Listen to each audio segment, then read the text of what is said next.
I'm just about to go do a writing session here because the baby went down for a nap, but this month has definitely not gone as planned.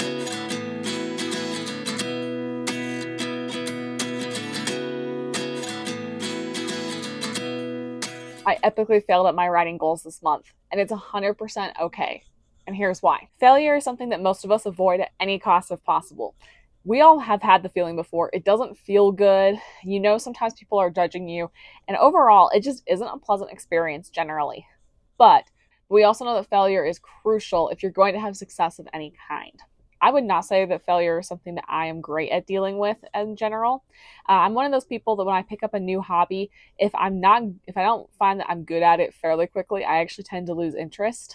I'm not sure if it's the fact of feeling the failure itself, if I just don't enjoy that hobby as much as I thought I would, or if it's something else entirely.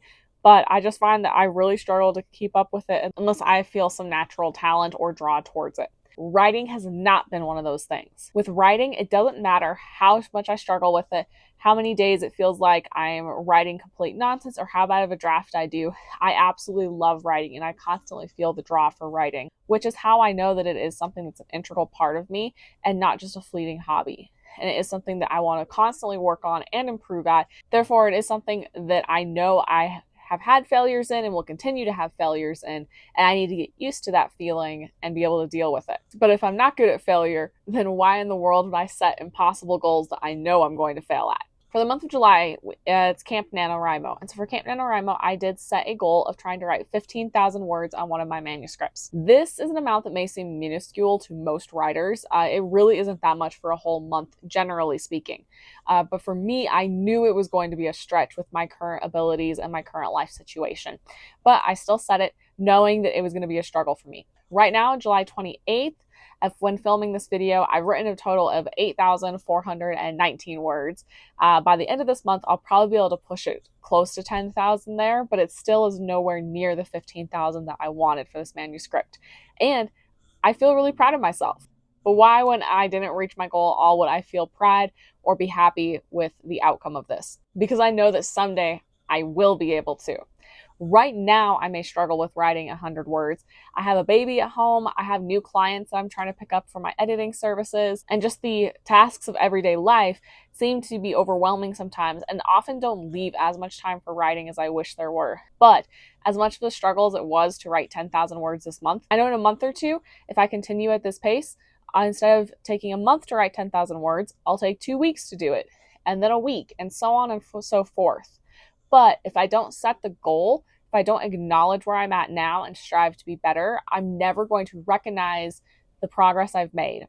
It takes specifically recognizing where you're at currently to be able to look back and see the pure amount of progress you've made. All of us know that we are better than when we first started out. But do you actually remember? Have you actually been able to go take a look and see exactly where you were, the things that you struggled with, and now how easy it is and how you don't have to think about it at all? That's what I want with my writing.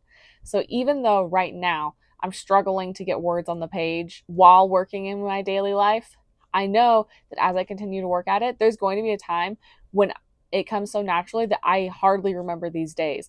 And I want to be able to look at these goals that I've set and use this video to help enhance my gratitude for future Karina and where she's at, and to acknowledge current Karina today and all the work and effort she put in to continue writing when it was hard, when it was difficult, so that I can be that Karina in the future. Setting goals is the easy part of it.